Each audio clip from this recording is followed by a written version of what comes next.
नमस्कार, मी Harshada Kshirsagar in Solapur news channel प्रस्तुत मैत्रीणच्या या विशेष भागात आपलं सहर्ष स्वागत करते. मैत्रिणींनो, आजचा आपला एपिसोड आहे आपल्या सगळ्यांचा लाडका अर्थात ब्युटी स्पेशल. या एपिसोडमध्ये आपल्याशी सौंदर्यविषयक गुजगोष्टी करण्यासाठी उपस्थित आहेत सुवर्णा ब्युटी क्लिनिकच्या सौभाग्यवती सुनंदा महाराणा मॅडम. महाराणा मॅडम अर्थात सुवर्णा ब्युटी क्लिनिक हे नाव सोलापुरात अनेक वर्षांपासून त्या प्रसिद्ध ब्युटिशियन आहेत. हे नाव अत्यंत गाजलेलं आहे. नमस्कार मॅडम. नमस्कार. तुमचं स्वागत आहे आमच्या कार्यक्रमात. धन्यवाद. मला पहिल्यांदा तुमच्या भूतकाळातली म्हणजे तुमची अगदी माहेरपासूनची आठवण जाणून घ्यायला आवडेल की तुमचं माहेर कोणतं आणि नंतर तुमचं लग्न कसं झालं आणि या सौंदर्य क्षेत्राचं शिक्षण तुम्ही कधीपासून घेतलं. चांगला प्रश्न विचारला मॅडम. मी ॲक्च्युली बेसिकली ओरिसाची आहे. ओरिसा बरहमपूर म्हणून एक सिटी आहे, तिथली माझी माहेर आहे. आणि तिथून माझं एज्युकेशन पण तिथे माझे MSc बॉटनी आणि MPhil इन बायोकेमिस्ट्री झालेली आहे. पण माझं लहानपणापासून आवड आहे की नीट दिसणं. नीट दिसणं म्हणजे कसं, प्रत्येक प्रसंगासाठी आपण कसं दिसायला पाहिजे, म्हणजे लुक असायला पाहिजे, असं माझ्या आधीपासून म्हणजे आवड आहे. हजबंड यांच्यामुळे मला ते चान्स मिळालं या क्षेत्रामध्ये यायचा. तर मी एज्युकेशन झाल्यानंतर माझं लग्न पण झालंय, त्यामुळे मला मधला वेळ नाही भेटला माझा हाऊस पूर्ण करण्यासाठी. त्यामुळे मी लग्न झाल्यानंतर मी टीचिंग माझी हॉबी आहे. तर मी कॉलेजमध्ये बॉटनी प्रोफेसर म्हणून थोडे दिवस काम केलं. पण नंतर माझं फॅमिली, माझी मुलगी जन्म झाल्यानंतर मला ते थोडं अवघड वाटलं. म्हणून मी काय केलं की घरी मी माझा हाऊस पूर्ण करू शकते, म्हणजे फॅमिलीकडे पण लक्ष देऊ शकते आणि शिवाय माझा हाऊस पण पूर्ण करू शकते. म्हणून मी या क्षेत्रामध्ये उत्तीर्ण झाले. तर या क्षेत्रामध्ये मी पहिलं सगळं चौकशी केलं, कारण मी बेसिकली सायन्स असल्यामुळे स्टुडंट असल्यामुळे मला प्रत्येक गोष्टीचं प्रूफ लागतं का करायला, सायंटिफिकली. म्हणून मी ते शोध लावल्यानंतर मला तसं टीचर पण भेटल्या. तर आपलं जे महाराष्ट्राचे जे आपलं ब्युटी फाउंडेशन सुरुवात केले सौ माया परांजपे मॅडम, आणि त्यांच्याबद्दल मला माहिती झालं.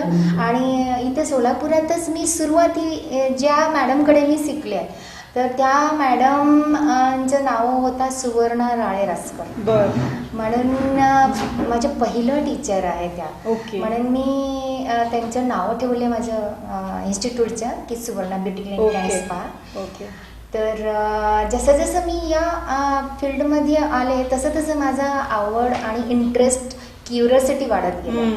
त्यामुळे मला वाटलं की जसं आपण एज्युकेशन घेतलं तसंच या क्षेत्रामध्ये एज्युकेशन घ्यायलाच पाहिजे, जेणेकरून आपण ग्राहकाला योग्य ते मार्गदर्शन देऊ शकतो आणि त्यांच्या समस्याचं समाधान पण करू शकतो.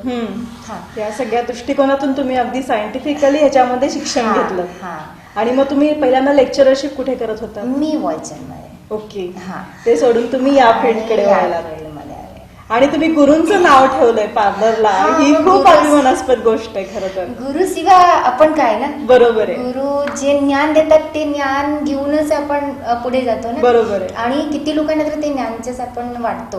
बरोबर. ज्ञान दिल्याने वाढतो.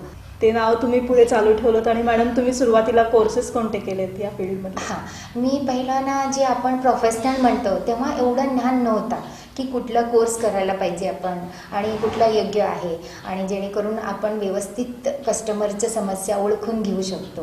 तर मी पहिला एक होल अँड सोल प्रोफेशनलच्या नावाने तेव्हा 1991 या साली हे कोर्स मी सुरू केले. तर तेव्हा जेवढा म्हणजे एकदम चांगला कोर्स म्हटले जात होता ते होता प्रोफेशनल, बेसिक ॲडव्हान्स प्रोफेशनल. तर ते कोर्स मी केलं. त्याच्यामध्ये थोडाफार स्किनचा असतो, थोडाफार केसांच्या संदर्भात असतो. तर ते मी पूर्ण केलं ते एज्युकेशन. त्यानंतर मी सलून चालू केलं. आणि सलून जेव्हा चालू केलं मी केल्यानंतर टीव्हीच्या माध्यमातून म्हणा, मॅगझिनच्या माध्यमातून म्हणा किंवा मैत्रिणीच्या माध्यमातून यामध्ये अजून बरीच काही शिकण्यासारखं आहे. हे गोष्टी मला समजून आलं हळूहळू. त्यामुळे मी हळूहळू काय केलं की EBTC म्हणून एक कोर्स आहे, त्याच्यामध्ये स्किनमध्ये आपल्याला बेसिक आणि ॲडव्हान्स आणि त्याशिवाय त्याच्यामध्ये हायजीन, फक्त आपण क्लायंटला आयब्रो कटिंग वॅक्सिंग केलं तेवढं पुरेसे नाही आहे. कारण क्लायंटचं आरोग्य जपणं, स्वतःचं आरोग्य जपणं, त्यासाठी आपल्याला सलून पण तेवढंच हायजिनिक मेंटेन करायचं गरज आहे. आणि त्यांना म्हणजे कितपत गरज आहे, जे गोष्टी त्यांनी करायला आलेले आहे त्या गोष्टीची खरंच कितपत गरज आहे हे सगळं जाणून घेणं आणि त्यांच्याचं डिस्कशन करणं आणि नंतरच ते ट्रीटमेंट देणं हे मला योग्य वाटतं. काउन्सिलिंग आणि प्लस ट्रीटमेंट या बेसवर तुम्ही पार्लर चालवता. मॅडम, नंतर EBTC नंतर कोणती डिग्री तुम्ही अजून मग याच्यामधल्या घेतलेल्या आहेत डिग्रीज? EBTC नंतर सिप्टॅक म्हणून एक इंटरनॅशनल डिग्री आहे.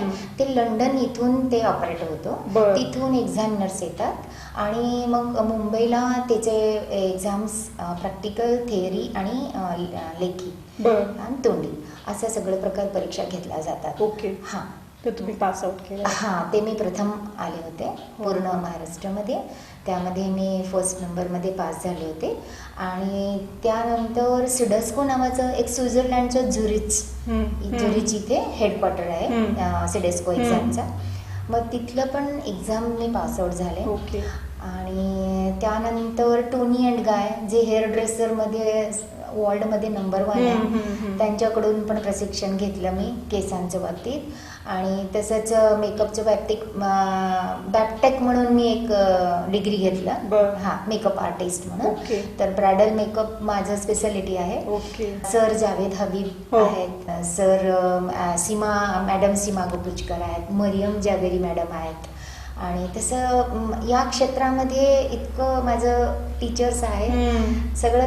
मी त्यांच्यामुळेच आज एवढं म्हणजे सगळ्यांना, म्हणजे माझे विद्यार्थी म्हणा, माझे कस्टमर म्हणा, सगळ्यांना मी सेवा देऊ शकते. सगळ्या प्रकारचं ज्ञान आत्मसात केलेलं आहे. आणि आता इथे कोणकोणत्या प्रकारचे कोर्सेस तुमच्या इन्स्टिट्यूटमध्ये चालतात? हां, माझ्या इन्स्टिट्यूटमध्ये सगळ्यांचं बजेटच्या हिशोबाने आणि आवडच्या हिशोबाने कोर्सेस आहेत. जसं की ज्यांना थोडाफार शिकायचं हवी म्हणून, तर त्यांना त्या हिशोबाने त्यांनी शिकू शकतात. पर्सनल कोर्स म्हणतो आपण त्याच्या. पर्सनल म्हणजे त्यांनी स्वतः कसं केअर घेऊ शकतात, त्यांचे स्किन टाईप, त्यांचं हेअर टाईप, त्यांच्या बॉडी टाईप, जी काही रिक्वायरमेंट आहे फक्त त्यांच्यापुरतं त्यांनी काळजी घेऊ शकतात. पर्सनल हायजीन वगैरे, व्यक्तिमत्व विकास, त्याच्यामध्ये मेकअप पण शिकवतात. मेकअप पण आहे. म्हणजे पूर्ण त्यांचं स्वतःचं व्यक्तिमत्व विकास कसं करू शकतात ते सगळं आम्ही त्यामध्ये ट्रेनिंग देतो. तसेच जे विद्यार्थी सलून स्वतःचं चालू करायचं असेल, मग त्यांना त्या हिशोबाने कस्टमर कसं त्यांनी हँडल करू शकतात, कस्टमर कसं त्यांनी सेवा देऊ शकतात, ट्रीटमेंट्स, मशिनरीज, जे काही विदाउट मशिनरीज, हे सगळं स्टुडंटला शिकवतं. आणि ज्यांना त्याच्यामध्येच अजून डीप म्हणजे पुढे जायचं असेल, ॲडव्हान्स ट्रीटमेंट म्हणतो, जे काही मशीन्स वापरतो आपण, जे काही प्रोडक्ट्स वापरतो, प्रोडक्ट्सचं इन्ग्रेडियंट्स आहे, त्याचं वर्क कसं आहे, कुठलं हानिकारक आहे, कुठल्या स्किनला किती करंट द्यायला पाहिजे, आणि कसं हायजिनिक पाळायला पाहिजे. आणि जसं की प्रथमोपचार, फर्स्ट एड असतो. आणि जसं की मशीनमधलं वोल्ट, वॅट, हे सगळं बाबतीत खूप खोलपर्यंत माहिती घेणं आवश्यक आहे. सध्याचं जे जमाना आहे, तर क्लायंटचं अवेअरनेस म्हणा, कारण मीडिया म्हणा इतकं वाढलेलं आहे ना, तर आपल्याला आता इझी झालं आहे. सगळ्या गोष्टी आम्ही म्हणजे माहिती करून घेऊ शकतो. आणि तसेच कस्टमर पण आपल्यापेक्षा पण त्यांना ज्ञान काही कस्टमरला जास्त असतात. त्यामुळे आपण सतत शिकत राहिलं पाहिजे. सध्या सुद्धा मी शिकत आहे अजून, आणि शिकतच राहणार, कारण न्यू टेक्नॉलॉजीज नेहमी लॉन्च होतात वेगवेगळ्या प्रकारे. त्याबरोबर अपडेट राहायला लागतं, जेणेकरून की कस्टमर कसं आजकाल अमेरिकामध्ये राहिलेला कस्टमर सुद्धा इकडे येते कधी तर असा प्रसंग पडला, आणि इथले सुद्धा अमेरिकाला, लंडनला जाऊन त्यांनी जॉब वगैरे केलेले असतात. मग त्यांना पूर्ण जगामध्ये काय घडतं हे सगळं माहिती असतं. त्यामुळे आपण तिथे कमी पडू नये, की सगळ्यांना आपण त्यांना पाहिजे काय ते आपण देऊ शकू. त्यासाठी होईल सोलापूरचं वैभव सोलापुरातच राहील, की ते लोक सोलापुरात न मिळाल्यामुळे त्यांनी काय करतात, पुण्या मुंबईला जातात किंवा अदर जे काही सिटीला त्यांनी राहतात तिथे जाऊन करतात आणि तिथे त्यांनी टाइम स्पेंड करतात, पैसे स्पेंड करतात. ते होऊ नये की त्यांना आपल्या ठिकाणी आलेले आपल्या ठिकाणी सगळ्या गोष्टी मिळायला पाहिजे आणि त्यासाठी ब्युटिशियन स्वतः तेवढं एज्युकेशन घ्यायलाच पाहिजे. करेक्ट आहे. तुमच्याकडे मशीन ट्रीटमेंट पण अवेलेबल आहे, तर त्याला क्लायंटचं कसं मत असतं, म्हणजे क्लायंट किती रिस्पॉन्ड करतं इकडचं सोलापूरचं? ज्यांना माहिती आहे त्यांनी तर डायरेक्टली म्हणतात की हे मशीन आहे का तुमच्याकडे, हे ट्रीटमेंट आहे का. पण ज्यांना माहितीच नाहीये त्यांना आम्ही कन्व्हिन्स करतो, त्यांना दाखवतो डेमो वगैरे किंवा त्यांचं स्किन टाईप, हेअर टाईप, जे काही समस्या आहे त्याला आपण डिस्कशन करतो. त्याच्या मागचं लाईफस्टाईल काय, सध्याचं लाईफस्टाईल काय आणि तिला कशामध्ये प्रॉब्लेम येत आहे हे सगळं जाणीव करून घेतो, आधी तिच्याकडून समजून घेतो आणि त्याच्यानुसार तिला ऍडवाइस करतो की कोणती त्यांनी करायला पाहिजे. ओके. म्हणजे तुमच्या पार्लर चालवण्यामागचं उद्दिष्ट हे पण आहे की समोरच्या क्लायंट पुरेपूर त्याला माहिती त्यातली तुम्ही करून देता आणि मग त्याला हवी ती ट्रीटमेंट, त्याला आवश्यक ती ट्रीटमेंट सुचवता. मॅडम, या क्षेत्रात नवीन मुलींना यायचं असतं, करिअर करायचं असतं, तर त्यांना काय तुम्ही संदेश द्याल? कोणत्या बाबतीतलं ज्ञान त्यांनी मिळवायला हवं किंवा किती ज्ञान मिळवून मग पार्लर सुरू करायला हवं? कमीत ते कमी स्किन बाबतीत त्यांनी ABTC नावाच्या डिग्री घ्यायलाच पाहिजे, कारण ह्याच्यामध्ये तंतोतंत शिकवल्या जातात सगळ्या गोष्टीचं. जसं मी आता म्हणाले की फक्त म्हणजे केस कापणं, आयब्रो करणंच पार्लर नाहीये. त्यांनी स्वतःचे आरोग्य जपणं, क्लायंटचे आरोग्य जपणं आणि स्वच्छता पाळणं आणि तसंच त्यांना डॉक्टरांशी पण संपर्क ठेवायला पाहिजे. कारण अचानक कधी कुठल्या कस्टमरच्या BP हाय होत आहे, शुगर हाय होते, त्यांनी जे बेसूद पण पडतात किंवा छोट्या मोठ्या दुर्घटना पार्लरमध्ये जे घडतात, जसं की वॅक्स गरम खूप झाल्यावर ते चटका बसतो किंवा स्टीमरचे गरम पाणी उडून पडतो. हे असं बरेच प्रकारे छोटे मोठे अपघात होतात. मग त्याच्याबद्दल पण आम्ही ट्रेनिंग देतो ABTCच्या माध्यमातून. आणि तसंच जे आजकाल किट मिळतात, 75-100 रुपयामध्ये किट मिळतात आणि इतकं कंपनीज बाजारमध्ये उपलब्ध आहेत आणि ते घरी पण होम सर्व्हिस वगैरे करतात. पण होम सर्व्हिस केलेलं ते काही वाईट नाहीये, पण जी करते ती व्यक्ती तेवढं ज्ञान असणे गरजेचं आहे. त्यामुळे म्हणजे प्रत्येक जण एज्युकेट व्हायला पाहिजे की प्रॉडक्टमध्ये घटक कोणते आहेत, त्यात ऍक्टिव्ह इन्ग्रेडियंट कुठला आहे, ते समस्याला ते उपयुक्त आहे का नाही आहे आणि मशीन सुद्धा म्हणजे क्वालिटी कसं आहे, त्याच्यामध्ये खरोखर ते करंट आहे का जे आपल्याला स्किनला उपयोग पडते. हे सगळं गोष्टी त्यांनी ट्रेनिंग घेतल्यावर त्यांना व्यवस्थित माहिती पडेल आणि त्यांच्यासाठीच ते चांगलं आहे. कस्टमर साठी पण चांगलं रिझल्ट येतो आणि करणारीला सुद्धा एकदा शिकल्यानंतर तिने आयुष्यभर ते काम करून कमवणार आहे, तर तिला ते नुकसान अजिबात नाहीये. प्रॉपरली प्रशिक्षण घेणं अगदी आवश्यक आहे. मॅडम, आता असं सांगा की तुम्ही इकडे ओडिसाहून तुम्ही आलात, सोलापुरात तुम्ही एवढे छान सेट झालात, यातलं एवढं शिक्षण घेतलं, सोलापूरकरांकडनं कशा प्रकारचं तुम्हाला सहकार्य मिळालं? सोलापूरकरांकडून सहकार्य मिळालं म्हणून तरी मी आज या लेवलवर आलेली आहे.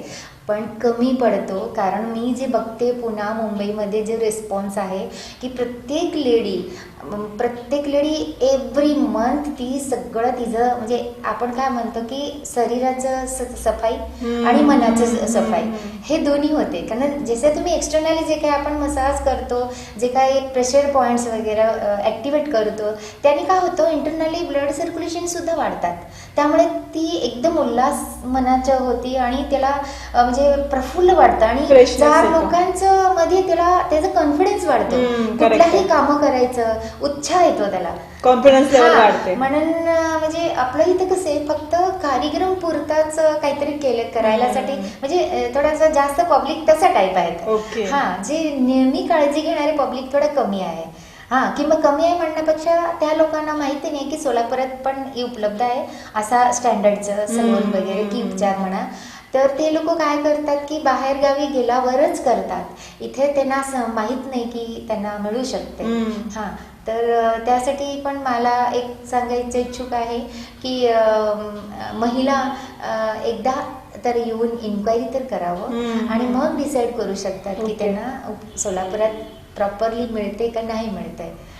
खूप छान पॉइंट आता तुम्ही सांगितला. सोलापुरातल्या महिला खास करून आपल्या स्वतःच्या बाबतीतली काळजी घ्यायला हवी तेवढी घेत नाहीत किंवा दर महिन्याला तुम्ही म्हणाला तसं त्यांचं एक शेड्यूल फिक्स नसतं की दर महिन्याला आपल्याला हे करायचं, आपल्या फ्रेशनेस साठी करायचं, स्वतःच्या कॉन्फिडन्स लेवल आहे. असंच काय आपण मेकअप करायचा असं म्हणेन मी. सायंटिफिकली काय होतं, आपलं जे स्किन आहे, स्किनचं ना एव्हरी 28 डेज मध्ये ना आपलं सेड होतात जे डेड सेल्स, तर ते करण्यासाठी आपल्याला मग फ्रेशनेस येतो. मग ते आपल्या चेहऱ्यासाठी फेशियल मध्ये जायला लागतात. आणि मेनिक्युअर पेडिक्युअर जे आपण म्हणतो हातापायचं, बॉडी मसाज पॉलिशिंग म्हणून जे आपण प्रक्रिया करतो ते आपलं फुल बॉडीचं स्किन डेड सेल्स निघून जातो आणि ब्लड सर्क्युलेशन वाढतो. ब्लड सर्क्युलेशन वाढले ना निम्मे प्रॉब्लेम सॉल्व्ह होतात. सायंटिफिक रिझन आहे या गोष्टीला. हे सगळ्या गोष्टी सायंटिफिकली केल्या जातात. तर हे फॅशन म्हणून आपण नाही करत आहे. आपलं एक इंटरनल क्लिनिंग आणि एक्सटर्नल क्लिनिंग आहे आणि सायकोलॉजिकली पण त्याचा इफेक्ट पडतो. जे आपण म्हणलं त्यांना कॉन्फिडन्स वाढतो, एनकरेजमेंट मिळतो त्यांना कामं करायला आणि स्वतःला फिट म्हणजे करून घेतात ह्याच्या माध्यमातून. हे बरेच गोष्टी आहे. आणि छोटे मोठे असं पॅरामेडिकल कोर्सेस जसे की आपण बिन टाकायचं कानाचं छिद्र बुजवतो आणि गोंधन घालवतो. हे सगळं तुमच्या क्लिनिक मध्ये आहे सुविधा. आणि जे ऍक्ने येऊन गेल्यानंतर जे पोस्ट ऍक्ने पिट मार्क्स म्हणतो, जे खड्डे वगैरे पडतात ना, ते सुद्धा डर्माब्रेझन म्हणून एक मशीन आहे, ते पूर्णपणे घालवतो. आणि तसंच आपलं केसांचं जे गळणं, कोंडा होणं, केस फार डल होणं आणि कडक होणं किंवा फार ऑइली होतात, एकाचे केस फार एक दिवसातच हेडबाथ घेतलं की नेक्स्ट डे पुन्हा ते तेलकट होतात. असं केसांचं बरेच समस्या आणि कमी वयामध्येच पांढरं होणं, हे सगळं प्रकारे समस्येसाठी लेझर ट्रीटमेंट आहे माझ्याकडे. ते खूप छान प्रकारे काम करतो. आणि स्किनवर जे आपण लो म्हणतो म्हणजे एक्सेस हिरस्युटिझम म्हणतो आपण, नको असलेले केस, ते पण कायमस्वरूपी लव म्हणतात. ते सगळं म्हणजे परमानंट आपण घालवू शकतो. आणि जे सेल्युलाइट, जे फॅट चरबी खूप झाले ना त्याला सेल्युलाइट म्हणतो आपण. तर जे फॅट रिडक्शन म्हणून मशीन्स, स्पेशल मशीन्स आहे, त्याच्याने फॅट आपण मेल्ट करून ते डिटॉक्सिफिकेशन करतो. असं. आणि परमानंट मेकअप म्हणून एक आहे ज्याच्या माध्यमातून आपण आयलायनर आणि आयब्रोज, ब्युटी स्पॉट, लिपस्टिक साठी लिप्स आउटलाईन, हे सगळं गोष्टी आपण त्याच्या माध्यमातून आपण करू शकतो. परमानंट मीन्स लाईफ लॉंग साठी राहतो. हे गोष्टी करतो. तसंच हेअर एक्सटेन्शन, ज्यांना केस लांब पाहिजे ते टेम्पररी पण करतो आणि परमानंट पण. ज्यांना केस लांब दाट पाहिजे आणि परमानंट कुरळे केस, कर्ली हेअर असतो, त्याला एकदम स्ट्रेट आणि शायनिंग करायचं असेल ते पण होते. त्यामध्ये रिबॉन्डिंग म्हणून आपण करतो, परमानंट स्ट्रेटिंग म्हणून करतो, सिस्टिन ट्रीटमेंट म्हणून करतो, केरा fusion treatment, keratin treatment, silk treatment, permanent blow dry, असं केसांचं भरपूर. आणि जसं की एकदम स्ट्रेट आणि सिल्की केस कोणाचा असतो त्याला ते फार अडचण येतो, म्हणजे त्याला मेंटेन करायला अवघड जातो. म्हणून त्याला पर्मिंग म्हणून एक परमानंट टेक्निक आहे कर्ली करण्यासाठी, ते सुद्धा केलं जातं. एवढे सगळे ट्रीटमेंटचे प्रकार मॅडम तुम्ही सांगितलेत. सोलापूरकरांना खरं तर या माध्यमातून मलाही सांगायला आवडेल की तुम्हाला माहिती आहे ही ट्रीटमेंट आहे, पण ती कुठे आहे सोलापुरात हे जरी तुम्हाला ज्ञान नसलं तरी तुम्ही महाराणा मॅडमकडे आलात तरी सर्व प्रकारच्या तुमच्या क्युरीज असतील त्याचं तुम्हाला उत्तर मॅडमकडनं नक्कीच मिळेल. मॅडम तुम्ही अतिशय छान सांगितलं की महिलांनी अपडेट राहायला हवं स्वतः आणि त्यासाठी एवढ्या ट्रीटमेंट तुमच्याकडे सगळ्या उपलब्ध आहेत. आता मला स्किन विषयी जाणून घ्यायला आवडेल की नुसती गोरी त्वचा म्हणजे सौंदर्य किंवा चांगली त्वचा असं म्हणता येईल का? त्वचाचं कलर कसंही असावं ते सुंदरच असतो, कारण देवाने दिलेले रूप सुंदरच असतो, फक्त त्याला जपणं हे आपलं काम आहे. तर ते कसं पद्धतीने जपायचं ते सायंटिफिकली जाणून घेणं आवश्यक आहे. जसे की स्किन कसंही असू दे, एकदम ब्लॅक असले आणि त्याच्या स्किनमध्ये काही समस्या नसले तर त्याला ब्लॅक ब्युटी म्हणतो आपण. आणि फारच फेअर आहे पण त्याच्या स्किनवर ऍक्ने असेल, वांग असेल, पिगमेंटेशन, अंडर आय सर्कल असेल किंवा डल असेल, त्याला ग्लोच नाहीये, मग ते स्किन सुंदर नसतं. स्किन कसंही असावं, रंगाचं महत्व नाहीये. स्किन हेल्दी असायला पाहिजे. हेल्दी मीन्स प्रॉब्लेम फ्री आणि ग्लो. ग्लो पाहिजे. आणि त्याशिवाय त्यांचं बोलणं, त्यांचं चालणं, त्यांचं बसणं हे सगळ्या गोष्टी पण मॅटर पर्सनॅलिटीमध्ये पर्सनॅलिटी डेव्हलपमेंट जे आपण म्हणतो ना त्याच्यानी पण ते अजून सुंदर दिसते, प्रभाव पडतो. हेअर विषयी जाणून घ्यायला आवडेल. हेअर स्पाचा एक नवीन कन्सेप्ट अलीकडे हेअर स्पा म्हणजे बऱ्याच जण करून घेतात, तर त्याची किती आवश्यकता असते केसांना? आवश्यकता म्हणजे हेअर स्पा मध्ये बरेच म्हणजे कारणामुळे आपण करतो, जसं की केसांचं निब्बरपणा, त्याला शायनिंग नाही आहे, किंवा हेअर फॉलचा प्रॉब्लेम आहे, किंवा डेंड्रफ आहे, किंवा केसांचा ग्रोथच होत नाही आहे, हे ह्या वेगवेगळ्या कारणासाठी वेगवेगळं स्पा आहे. ओके. आणि त्याचे वेगवेगळे ब्रँड पण आहेत.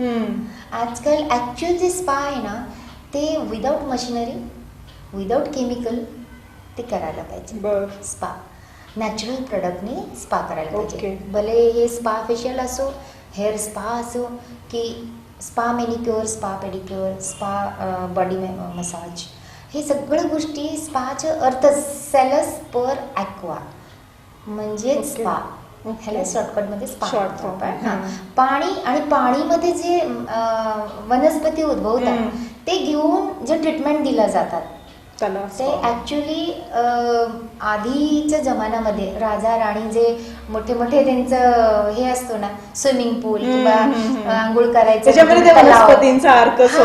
सोडलेलं असतं, ते ॲक्च्युली स्पा होतं. पण आजकाल ते स्पाचं थोडं मॉडिफिकेशन झालेलं आहे आणि कसं तरी, कारण आता तर तसलं पॉसिबल नाही आहे ह्या आपल्या ह्या युगामध्ये किंवा जागेचा अभाव, तर म्हणून प्रयत्न करतो आपण ती वातावरण क्रिएट करून आणि नॅचरल प्रोडक्टनी आपण त्यांना जे काही मसाज किंवा रिफ्लॅक्सॉलॉजी जे प्रेशर पॉईंट ॲक्टिवेट करतो आम्ही, किंवा natural plants, indoor plants, flowers, ते परफ्यूम, अरोमा, हे अरोमाचा घेऊन आम्ही स्पा करतो ॲक्च्युअली. डे आणि नाईट क्रीमचा हल्ली फार म्हणजे आजच्या काळात डे आणि नाईट क्रीम किंवा आपण अशा क्रीम बघतो की 10 years बॅक घेऊन जातात, अशा एक ऍड्स असतात, तर त्याविषयी काय सांगाल? खरंच असा उपयोग होतो का या क्रीम्सचा? हां, ॲक्च्युली आत्ता कॉस्मेटिक फील्ड एवढा व्हास्ट झालेले आहे, खरं आम्ही सुद्धा पझल होतो, पण आम्हाला ते समजून येतो की त्याच्यामध्ये कंटेंट्स काय आहे, किती पर्सेंटेज आहे, त्यामुळे आम्ही तसं प्रोडक्ट घेऊन क्लायंटला सजेस्ट करतो. जे डेसाठी जे क्रीम वापरले जातात त्यामध्ये SPF म्हणजे सन प्रोटेक्टिंग फॅक्टर म्हणून जे घटक आहे ते असायला पाहिजे. जेणेकरून ते काय होतं, जे UV रेस, अल्ट्राव्हायोलेट रेस जे सूर्यप्रकाश पासून येतो ते फिल्टर करतो किंवा ते बेरियर सारखा बसतो, म्हणजे आपल्या स्किनला ते हार्मफुल होत नाही. तर ते आपण सनस्क्रीन म्हणतो, सन प्रोटेक्टिंग फॅक्टर म्हणतो, त्यामध्ये नंबर्स असतात, SPF 10, SPF 15, SPF 20. तर क्लायंट्स विचारतात की आपण किती SPFचं वापरावं मॅडम, तर आम्ही स्किन बघून सजेस्ट करतो की किती नंबरचं तुम्ही वापरायला पाहिजे. आणि तसंच जे नाईट क्रीम आहे, नाईट क्रीम आपण स्पेसिफिकली रिज्युविनेशनसाठी वापरतो, नवीन पेशी तयार होण्यासाठी. तर ते आम्ही थोडंसं एजेड स्किनला सजेस्ट करतो, कारण एजिंग प्रोसेसनी काय होतं, इलास्टिन कोलाजन नावाचं जे काही एक तंतू आहे, प्रोटीन फायबर आहे, ते कमी व्हायला लागतात, त्यामुळे स्किन ओघळून पडतात, जे आपण सुरकुत्या म्हणतो ना, त्यामुळे ते घडतात. तर त्याला बूस्ट करण्यासाठी, त्याला टाईट ठेवण्यासाठी मी नाईट क्रीमचं सजेस्ट करतो. आणि नाईट क्रीम ते कसं होल नाईट स्किनवर काम करतो, त्याला डस्ट येत नाही, त्याला ऊन लागत नाहीये, मग ते तेव्हा काम करतो. जर तुम्ही नाईट क्रीम डेला वापरला तर ते नाही चालणार आहे. नाईटला वेगळं, म्हणजे पूर्ण ते 12 तास व्यवस्थित काम करायला पाहिजे. आणि डे क्रीम तुम्ही नाईटला वापरले तर काही हानी नाही होणार एवढं, पण नाईट क्रीम जपून, कारण जे पिगमेंटेशनसाठी जे वांग म्हणतो आपण, हायपर पिगमेंटेशन, जे जास्त प्रमाणात पॅच पडतात, तर त्यासाठी स्पेसिफिक जे क्रीम असतात ना त्यामध्ये हायड्रोक्विनन म्हणून एक घटक असतो, ते फोटोक्रोमॅटिक आहे. म्हणजेच काय, त्याच्यावर जर ऊन पडला, सनरेज, तर ती जास्त डार्कन होणार आहे. अरे बाबा. मग ते व्हेरी डेंजरस. तर त्याचा उलटा इफेक्ट होतो. हा, जे ते थोडं जपून किंवा केअरफुली, माहिती नसलेले तर डॉक्टरकडे किंवा चांगले माहिती असलेल्या ब्युटिशियनकडे त्यांनी विचारून वापरायला पाहिजे. हा, तसं तर ज्यांनी पण देतात ते आधी सांगतातच हे चालणार नाही दिवसा तुम्ही वापरलं तर. असं प्रत्येक क्रीमचं वेगवेगळं महत्व आहे, वेगवेगळे घटक आहे, तर ते आपल्याला जाणून मग विकत घ्यायला पाहिजे. बरोबर. हा, किंवा माहिती असलेल्या लोकांकडून विचारून मग ते परचेस करायला पाहिजे. हा, ॲडव्हर्टाईज बघून, मॅगझिनमध्ये वाचून हे प्रोडक्ट्स घेतले तर वाया जाणार आहे. बरोबर. मॅडम, आता तुम्ही इतकी वर्ष सोलापुरात आहात, तर सोलापुरात सामाजिक क्षेत्रात काम करताना कोणत्या प्रकारचे पुरस्कार तुम्हाला मिळालेत?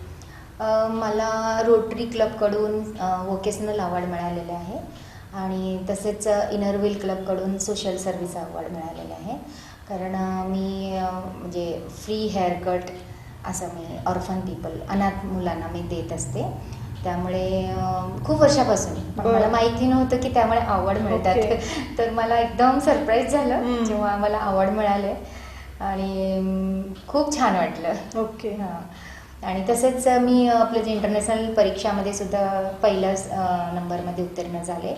तेव्हा पण मला म्हणजे माझ्या आयुष्याचं एक सर्वात आनंदाचा क्षण होता. हां, तर पण मला जास्त आनंद होते जेव्हा मी कस्टमरला रिझल्ट देते, त्यांच्या चेहऱ्यावरचं समाधान, तुमची पावतीच असते. हां, आणि जेव्हा माझी स्टुडंट खूप छान काम केली पुढे जाऊन, तेव्हा मला जास्त आनंद होतो. आणि तुम्ही आता म्हणालात अनाथ मुलांना तुम्ही हेअरकट फ्री करून देत, तर ती कन्सेप्ट पण खूप आवडली मॅडम. तुम्ही किती वर्षापासून हे करताय? मी आता मला वाटतं 1994 पासून मी करत असते. हे करता. ओके. सोलापुरातल्या ब्युटी फील्ड विषयी काय सांगाल, की इथल्या ब्युटिशियन्स किंवा एकंदर इथलं ब्युटी पार्लरचं स्वरूप, तर त्याच्याविषयी तुम्हाला काय जाणवतं? मला आत्तापर्यंत मी प्रयत्न केले की प्रत्येक ब्युटिशियन योग्य शिक्षण घ्यावं, प्रशिक्षण घ्यावं आणि योग्य मार्गदर्शन करावं आपलं कस्टमरला आणि योग्य उपचार द्यावं, जेणेकरून तिचा व्यवसाय आपोआप वाढतो. ओके. पण जेव्हा एक कस्टमर नाराज होऊन गेलं की त्यांनी जास्त लवकर अजून पब्लिसिटी होतं आणि तिचा बिझनेसवर परिणाम होणार. म्हणून सगळ्यांना मी हाच सल्ला देणार की तुम्ही म्हणजे वेळ आणि पैसे जे काही तुम्ही वापरता योग्य ठिकाणी वापरा आणि योग्य मार्गदर्शन करा, जेणेकरून तुमचंच फायदा होणार आहे. निगेटिव्ह पब्लिसिटी कुठेतरी केली जाते, तर त्यापेक्षा आपण स्वतः क्लायंटला बेस्ट जेव्हा रिझल्ट येतो तेव्हा आपोआपच आपली प्रसिद्धी चांगली होते, चांगली राहते कायमस्वरूपी. कारण कस्टमर चांगल्या गोष्टीचा जेवढा लवकर प्रसार होत नाही कस्टमरकडून, वाईटचा लवकर प्रसार होतो. त्यामुळे ते एक बार नाही 100 बार याबद्दल विचार करावा. ओके. हां, जेणेकरून की या आपल्या क्षेत्रामध्ये सगळं ब्युटिशियनच चांगलं होणार आहे. बरोबर. हां, जर एकी असेल तर खूप चांगलं, सगळ्यांनाच त्याचा फायदा होईल. आणि एकी असण्यासाठी ना सगळ्यांनी एज्युकेट व्हावं, अपडेशन करावं, जेणेकरून जेव्हा आपण नॉलेज शेअर करू, काय डिस्कशन करू, तर ते समजणार एकमेकीचा. बरोबर. आणि जर तुम्ही असं थोडाफार काही शिकून जर सलून पार्लर काढलं, सलून तर अजून पण म्हणत नाही पब्लिक, किंवा स्वतः ब्युटिशियन पण म्हणत नाहीये सलून म्हणून. बरोबर. तर कुठेतरी पार्लरवाली हा एक दर्जा थोडासा अजून पण आहे. हे एकदम इन्सल्टिंग आहे. या फील्डमध्ये आपण एवढं म्हणजे सायंटिफिकली प्रशिक्षण घेतो, सायंटिफिकली कस्टमरला ट्रीट करतो, सायंटिफिकली टीच करतो आणि आपलं फील्ड जगामध्ये कुठे गेलेले आहे. झुरिच हेड ऑफिस आहे, जे सिडस्को म्हणून आम्ही पासआउट झालो, ते तर वर्षभर ट्रेनिंग होतं आपल्याला आणि खर्च पण तेवढा होतात. जसे की आपण इतर जॉब नोकरी करायला आपण जे प्रशिक्षण घेतो किंवा तेवढा वर्ष घालतो त्याच्यामध्ये, तसंच याच्यामध्ये आहे. कारण ते एकदाच आहे, आपण आयुष्यभर ते ज्ञानाचा उपयोग करू शकतो ना. तर त्यामुळे एवढं सगळं जर आपण करतो आणि त्या लेवलवर काम करतो, तर ब्युटिशियन ॲटलिस्ट म्हणायला पाहिजे पब्लिक. आणि ते म्हणण्यासाठी स्वतः ब्युटिशियन तेवढं एज्युकेशन घ्यायला पाहिजे, तेवढं ट्रेनिंग घ्यायला पाहिजे, तसं प्रोफेशनलिझम पण फॉलो करायला पाहिजे आणि एक एकमेकांचं तेवढं म्हणजे स्पर्धा न करता स्वतः एज्युकेट होऊन स्वतः दी बेस्ट काम द्यायला पाहिजे, जेणेकरून त्यांना ऑटोमॅटिक ते मान मिळेल, ते सन्मान मिळेल. जसं आपण स्किनमध्ये जे डॉक्टर असतात त्यांना डर्मॅटॉलॉजिस्ट म्हणतो, हार्टवर काम केलेल्या डॉक्टरांना हार्ट स्पेशालिस्ट म्हणतो, प्रत्येक गोष्टीचं स्पेशालिस्ट आहे सध्या. तसेच ब्युटिशियनमध्ये सुद्धा जसे स्किनवर तुम्ही डिग्री घेतला, सेडस्को, ॲप्टेक, ABTC जे आपण म्हणतो, याच्यामध्ये तुम्ही जर डिग्री घेतला तर त्याच्यामध्ये सुद्धा अस्थेटिशियन म्हणतो स्किनमध्ये. आणि केसांमध्ये जे आम्ही अभ्यास करतो, केसांचं जे डिग्री घेतो, केसांच्या मध्ये कसं केसांचं हेअर कटिंग आहे, ब्लो ड्राय आहे, केमिकल प्रोसेस आहे, रासायनिक प्रक्रिया जी आहे, आणि केसांचं ट्रीटमेंट आहे, केस रचना आहे. तर ह्या सगळं जे करतात त्यांना हेअर ड्रेसर म्हणतो. जसं की या फील्डमध्ये आपलं सर जवेद हबीब सर एक फेमस आहेत. आणि तसंच आपलं मेकअप आर्टिस्ट म्हणतात, ज्या मेकअपमध्ये डिग्रीज घेतलेले आहे, इंटरनॅशनल डिग्री म्हणा, तर त्यांना आम्ही मेकअप आर्टिस्ट म्हणतो. तर तसंच मी सगळ्या बाबतीत मी डिग्री घेतलेली आहे. जसं अस्थेटिशियन पण म्हणून काम करते मी, हेअर ड्रेसर म्हणून पण काम करते, आणि मेकअप आर्टिस्ट म्हणून पण काम करते, आणि स्पा थेरपिस्ट, बॉडी थेरपिस्ट जे बॉडीवर काम करतो आपण, तर बॉडी थेरपिस्ट म्हटल्या जातात. तर हे पार्लरवाली ऐकणं फार आपल्याला अपमान वाटतो. तर मी ह्या बाबत थोडासा म्हणजे पब्लिकला मी रिक्वेस्ट करते की मग पब्लिक की आपण ॲटलिस्ट त्यांनी ब्युटिशियन म्हणावं, कारण हे एक चांगलं मेडिकल आणि इंजिनिअरिंगच्या लेवलचं हे करिअर आहे, खूप छान करिअर आहे. तुम्ही कमी भांडवल घेऊन सुद्धा आपलं घरी हा व्यवसाय सुरू करू शकताय. आणि ह्यामध्ये जास्त शिक्षणाचं पण अट नाही आहे, 10वी मिनिमम एज्युकेशन मागणी आहे. आणि तुम्ही शिकायचं म्हटलं तर काही शिकू शकता, पण शिकण्यामध्ये काही असा एंड किंवा लिमिटेशन नाही आहे. अजूनही माझ्याकडे 50-60 वयाचं महिला आहेत कोर्स करायला. तर खरं म्हणजे ग्रेटनेस आहे त्यांचा, की त्यांच्या घरच्यांना पण आपण प्राऊड फील करतात की या वयात सुद्धा आपले वाईफ्स किंवा मुली वगैरे ह्या फील्डमध्ये येऊन आवड म्हणून शिकतात, पण त्याच्यामुळे त्यांना जे इन्कम होतं ते घराच्या खर्चाला पण हातभार लागते. आणि ह्याच्यामध्ये फक्त मेकअपच नाही ना, सगळी गोष्टीचं आपण माहिती देतो ना. याच्यामध्ये डायट, आहार, जसं काही कुठला आपण आहारामध्ये खायला पाहिजे, कुठला नाही खायला पाहिजे, किती प्रमाणात खायला पाहिजे. हां, तर जे स्किनचा प्रॉब्लेम आहे, बॉडी प्रॉब्लेम आणि केसांच्या समस्या आहे, या सगळं आहाराला पण रिलेटेड आहे. तर आम्ही इंटरनली पण त्यांना ॲडवाईस करतो ना, आणि एक्सटर्नली पण ट्रीटमेंट देतो, जेणेकरून त्यांना ते समस्या जरा लवकर निघून जाईल. हां, तर त्यासाठी आपल्या स्वतःला तेवढं ज्ञान असणे आवश्यक आहे. तर कस्टमर कसं खूप ठिकाणी जाऊन आलेले असतात, त्यांना नॉलेज तर असतातच. कधीही कस्टमरला अंडर एस्टिमेट करू नये. ते भलेही गरीब असावं, ती भलेही तुमचं म्हणजे घरचं कामवाली असावं, की प्रत्येकांना मान द्यायलाच पाहिजे, आणि प्रत्येकांना व्यवस्थित डिस्कस करून त्यांचं रिक्वायरमेंट काय, त्यांना म्हणजे काय वापरायला पाहिजे हे सगळ्याचं माहिती देणं आवश्यक आहे. भलेही त्यांनी नाही करू दे आपल्या पार्लरमध्ये कोणत्याही उपचार, पण जेव्हा त्यांनी भेटायला आलेले आहेत त्यांना आपण वेळ देऊन त्यांच्याशी प्रॉपर मार्गदर्शन करण्यासाठी आपण आपलं म्हणजे कर्तव्य आहे. आपलं कर्तव्य आपण 100% बेस्ट प्रत्येक ठिकाणी द्यायला हवं. मॅडम, वेळात वेळ काढून तुम्ही आमच्याशी इतका छान सौंदर्यविषयक सल्ला आम्हाला माहिती दिलीत, सल्ला बराचसा दिलात. आणि सोलापूरकर ज्या महिला आहेत त्यांनी हा प्रोग्राम ज्या बघत असतील त्यांना खूपशी नवीन माहिती तुमच्यामुळे आज आम्हाला मिळाली. वेळात वेळ काढून आमच्याशी संवाद साधला त्याबद्दल इन सोलापूर न्यूज चॅनल परिवाराकडून आपले हार्दिक आभार. आणि पुढच्या अशा सुंदर अशा तुमच्या वाटचालीसाठी तुम्हाला हार्दिक शुभेच्छा. धन्यवाद.